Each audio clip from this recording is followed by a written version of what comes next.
Income Tax 2020 Child and Dependent Care Tax Credit Questionnaire. Come in, relax with Income Tax 2020.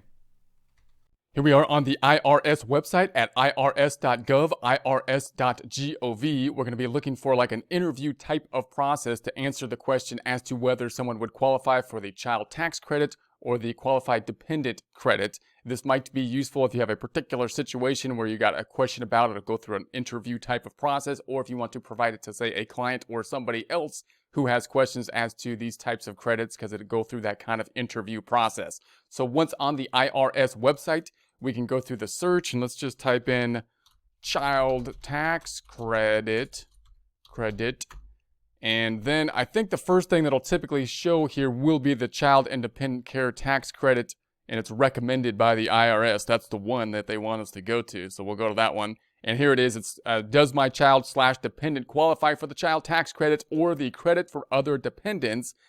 This interview will help you determine if a person qualifies you for the child tax credit or the credit for other dependents. Information you'll need: filing status, whether you can claim a person as a dependent, the person's date of birth. So those are going to be the tools you're going to need in order to enter this information into the system. You shouldn't need basically social security numbers or anything, because this is just a practice kind of tool here.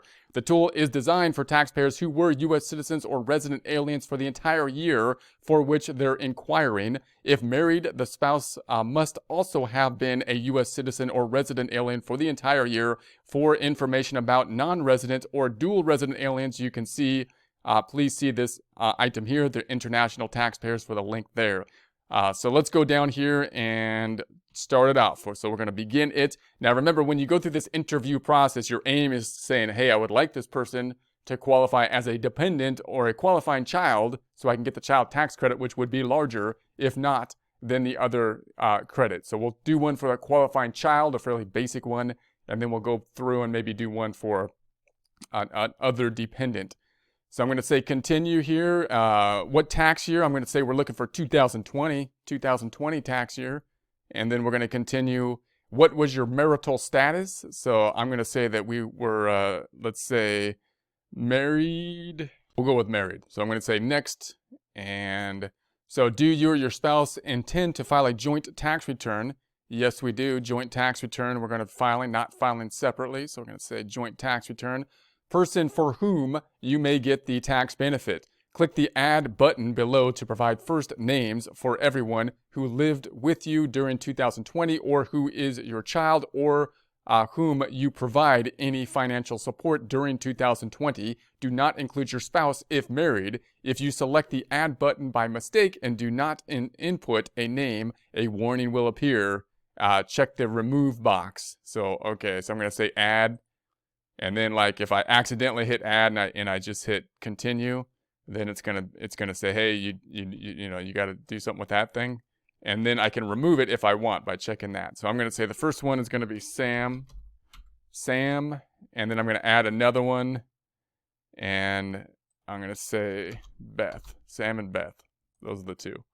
And so then we're gonna say continue, and so a valid social security number is issued as a result of an application. So do you have a valid social security number? We're going to say yes. We're going to assume the answer is yes there.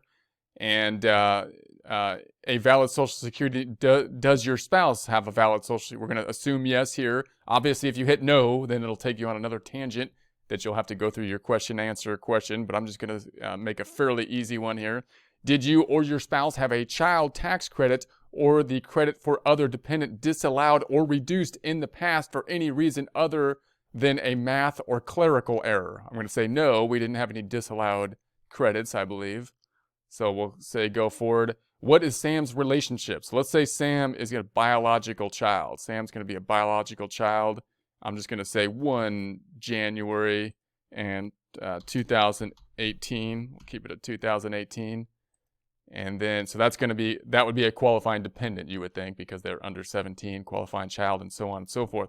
Does Sam have a social security number valid for employment that was issued before the due date of your tax return? So is Sam, have a social security number? Are they a person to the IRS, which is, of course, a number? Social security number, we're going to say yes. Sam has a social security number. And so then, are you claiming Sam as a dependent? So can Sam be a dependent? If they're our son, we're going to say, yeah, that should qualify as a dependent. So we're going to say yes on that one. Next item, was Sam a U.S. citizen for some part of 2020? We're going to say yes. Was Sam a U.S. citizen? Yep, we're going to say yes. And obviously, again, any no's here would complicate things a little, take you on a tangent and see if it would be a little bit more detailed there. So did Sam live with you for more than half of 2020, including any temporary absences? A person is considered to have lived with you during periods of time when one or both of you are temporarily absent due to special circumstances such as illness, education, business, vacation, or military service. Note, it must be reasonable to assume that the absent person will return to home after the temporary absence. So I'm going to say, yeah, Sam was with us the whole time. And then we're going to say continue. And then what is Beth's relationship? So now let's say Beth is going to be a dependent but not a qualifying child. So let's say that Beth then is going to be, we're going to go grandparent here. So now we're going to say grandparent. So I'm going to say then, we'll say January or 1st, 1945, let's say. And then I'm going to say continue. So this one obviously will not be a qualifying child. So we're looking to see then if we can get the 500 for the qualifying dependent, most likely. Are you claiming Beth as a dependent for 2020? I'm going to say yes. And of course, you'd want to double check that you can claim, of course, as a dependent here. But we're going to say yes. Was Beth a U.S. citizen for some of part of 2020? We're going to say yes, U.S. citizen, Beth. And then, does Beth have a social security number valid for employment that was issued before the due date of the return? We're going to say yes, got the social security number for Beth. And then, so then we have the interactive task, answer your question. So does child dependent qualify for the child tax credit or the credit for other dependents? Sam is a qualifying child for the child tax credit purposes. So Beth is not a qualifying person for the child tax purposes, for the child tax purposes. So Sam, of course, qualifies as the child. Beth does not for a qualifying child. Therefore, we're going to be looking for Beth to see if they would qualify for an other dependent. That means that Sam may be able to get, that qualify for that $2,000 credit, whereas Beth, we're still hoping for that $500. They were not going to qualify for the $500 there. We're not going to qualify for the $2,000. We're hoping for the $500. So a person age 17 or older doesn't qualify for the child tax credit. So now they're giving the explanation for Beth, why Beth doesn't qualify for the child tax credit. Report the basic child tax credit on line 19 of Form 1040 or Form 1040-SR and check the appropriate box in column 4 of the dependent section.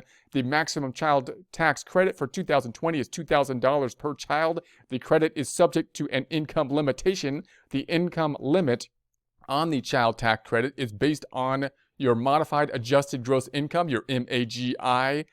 In your MAGI amount for 2020 falls between certain dollar limits, your credit is subject to a phase-out, is reduced or eliminated. For tax year 2020, the MAGI phase-out begins at married filing jointly, $400,000. So over the $400,000, then your child tax credit could start to phase out. Single, head of household, married filing separately, or qualified widower, you got the $200,000.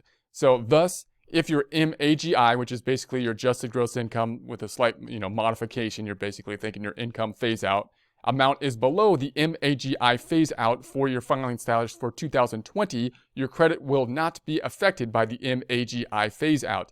If your MAGI amount is above the MAGI phase out, your credit or exclusion may be reduced. You must use the worksheet found in the instructions of your tax return. Obviously, tax software would be very helpful there when you're calculating the phase-outs, and we'll take a look at that in a following presentation. You may be eligible to claim the additional child tax credit. If you have any of the credit left after reducing your tax, the remainder might be refundable. So they're basically saying, hey, look, this child tax credit is a refundable tax credit, meaning if the tax credit takes your tax liability down to zero, you may still get money back because it's refundable. So to determine if you are eligible, complete the child tax credit or the other dependent worksheet in the instructions of your tax return. The worksheet will determine if you should complete Schedule 8812 to see if you are eligible for the refundable portion of the credit. Again, tax software, really helpful right there because it'll basically, pretty much do that for you for the most part. We'll take a look at that next time. Sam does not qualify for the credit for other dependents. So obviously Sam doesn't qualify for the credit for other dependents. Why? Because you can't take both, and Sam just qualified for the child tax credit. So let's take the $2,000 that we could potentially get there possibly, and be happy with that. So Sam cannot be claimed as a credit for other dependents. You cannot claim the credit for other dependents when the person is being claimed for the child tax credit. Beth then, let's move on to Beth now. That was our grandparent. So Beth is a qualifying person for the credit for other dependents. The maximum credit for other dependents in 2020 is $500 per dependent. So we couldn't get the $2,000, but we might still get the $500. So we'll take the $500 if we can get the $500.